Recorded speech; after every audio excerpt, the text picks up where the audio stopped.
right, I think you know what happened in the Senate. I just want to open with a comment. It was what can I say? I didn't know it was going to happen. It was only about 2 minutes beforehand. I didn't even have a time to read it. And this is not unusual what happens in the Senate, what they actually do. I was a bit upset that I wasn't given the time to respond properly to it. I was denied that right yesterday on the floor of Parliament to actually speak to it. Again, today I felt that.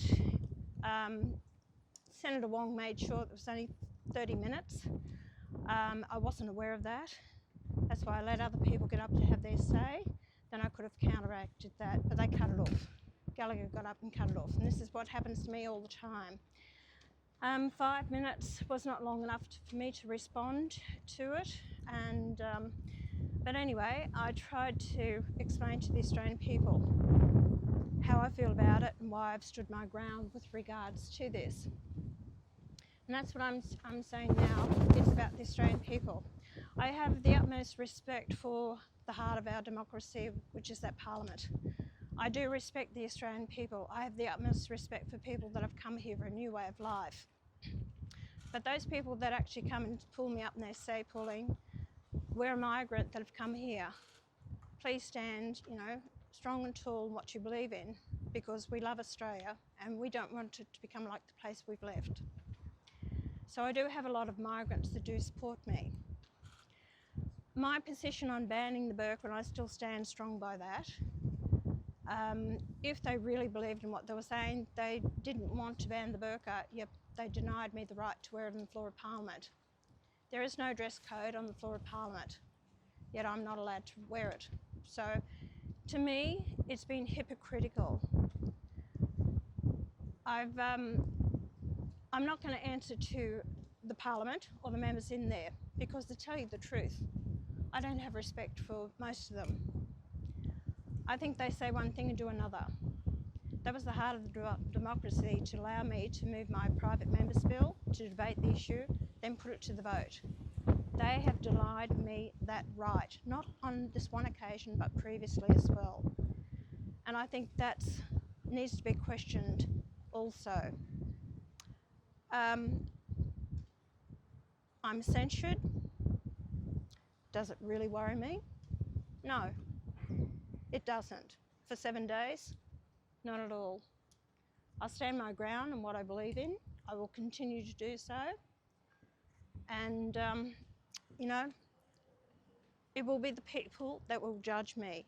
I will be standing for the next election in Queensland, and I will let the people of Queensland judge me whether I have earned my place to be re-elected again or not. I will not let these people here judge me. Senator Hanson, can you just explain what the point of all of this is? You've worn the burqa in there twice now over a course of 8 years. You've been kicked out for 7 days. Your bill's not even going to be debated at this point. So what's the point? What have you achieved by doing this? It was never, they were never intending to debate the bill. And the first time I wore it was about, there was no dress code in the chamber. And what I wanted to do was set a precedent there that let's decide on it. They threw it out. They wouldn't even vote on it, did nothing about it. They threw it out. If they had done that 7 years ago, I would never have been able to wear the burqa. When I introduced my bill yesterday, straight away, without even getting through introduction of the bill, they shut it down. One voice, that's all it takes. There was two. Tammy Tyrrell from Tasmania denied me that right, and so did a Greens. So without even allowing me to introduce the bill, they denied me that right. Why? If you think that the Australian people are on their side, debate the bill, let it go to the vote, and then the decision's made. But they denied me that right. And when they denied me that right to ban the burqa, well, if you don't want to ban the burqa, then I'll go and put it on. And that's exactly what I did. And that even upset them more. So you don't want to ban it, but you don't want me wearing it. So can I just understand why you're putting this on the agenda? Are you aware of any incident in Australia where It's not about incidents, you know, it's not about incidents. It's the same thing as what I put up about climate change, or I put up about immigration policies, and I've spoken against multiculturalism. It's having a vision for the future, where the country's headed. These buggers in here have no idea about that whatsoever. So what it's about is having vision and seeing what's going to happen in the future. That's why I've spoken about multiculturalism. And now, I was ridiculed for it at the time. Now you have even John Howard's come out and said it hasn't worked. Other leaders of other nations said it hasn't worked. We are multiracial, people from all different cultural backgrounds, but we must be Australians, all treated equally under one law. That's why I have brought this about with many things, even climate change. I've been the one who opposed even COVID-19, you know. I've opposed the voice based on it wasn't equal rights for all Australians.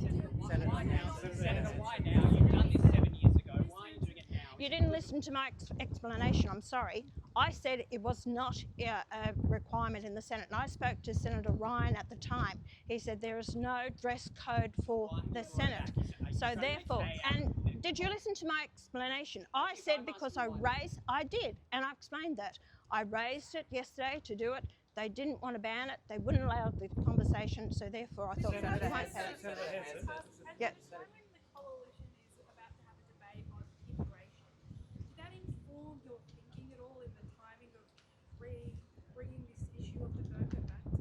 No, it didn't. Nothing to do with it. Do you have specific Senator Hanson. examples of how? Sorry. Do you have specific examples of how wearing the burqa is a threat to national security? It's not only just national security. If you cannot wear a helmet into the bank or any other venues where they tell you to take it off, why is the burqa any different? Why is it that when women can drive around wearing the burqa and they commit an offence on the roads, that police officers can't identify who they are? It's a lot of things, the security risks. It also comes to the fact that we're going to have digital facial ID. So where does that come in the scheme of things? Are we going to treat one group of people totally different to every other Australian? Still. On radio this morning, Barnaby Joyce left the door wide open for joining your party as early as the end of this week. At the end of your dinner last night, what was your view? You confident he's going to come across? I think he enjoyed dinner. I made him a damn good dinner. Okay, thank you. But anyway, well, I told you I was going to wine and dine him, and hopefully, well, we'll see what happens. It's still the final decision has to be up to Barnaby. But anyway, he got a good GR steak. This gentleman here. Senator Hanson, when you did this 7 years ago, you were a party polling at single digits, around 4 to 5% when you first wore the burqa in the Senate. Now you're polling at 20%. So do you seriously think that 1 in 5 Australians support the position that you want to put forward? And do you think that at this point you're on the verge of becoming mainstream?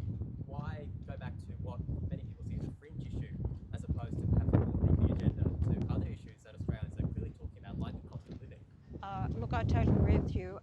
It is very important to the Australian people, especially with our policies of getting rid of climate change and bringing in an energy policy, which I'll be introducing at the end of the week. So, and cost of living, totally agree. The farming sector, agriculture, industries, manufacturing, very, very important, high on my agenda, as is family law.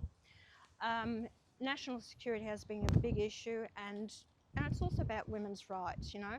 These women who are actually forced to wear the burqa, which don't want to. This is not the Australian culture, Australian way of life. I'm not having a go at as religion, and people, they're confused. It is not a religious requirement. I respect people of different faiths. I don't always agree with their religious beliefs, but that's not the point here.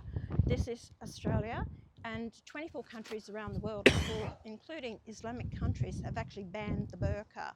So we have to take note of this. Why have they banned it? And mostly it's because they want assimilation. And, you know, I'll state that case. Like I said, the people will judge me. And if I direct people, go to my social pages, listen to the feedback on these radio stations that I've had, and they've told me overwhelming support for myself on this issue. I was pulled up, I came out of the gallery to meet a couple of friends who arrived today. They've actually said, good on you, you know, respect what you're doing, don't give up. That's a public, as I said, the people will judge me. not the politicians here who believe they have all the answers, which they don't. That's why this country is in one hell of a mess. Senator Hanson, I'm going to take two more questions. Senator Hanson, so just on the burqa, you talk about the future of Australia and maintaining an Australian culture. Is it just the burqa that you have a problem with, or are there other religious, cultural symbols that you also have a problem with? Something like the hijab, but also turbans for Sikh people, perhaps. Is it just the burqa that you have a problem with? As I said, full face coverings. That's what the legislation was about, full face coverings. And the fact is, you know, So you're finding Islamic fundamentalism, that concerns me. Radicalisation that has happened in this country, Sharia law in some parts of our suburbs, that concerns me, you know. And standing up for women, being able to wear what they want to wear and not being suppressed by the males who want to take them back, you know, hundreds of years. And if people of this parliament screaming out all the time at the Greens and everyone about women's rights and everything like that, but you ignore what is happening, female circumcision that is happening, control of the women, young marriages to women, isn't this important? Are we just going to ignore all this? But I'm sorry, I won't. I will keep standing my ground with regards to this. so it's solely the burqa.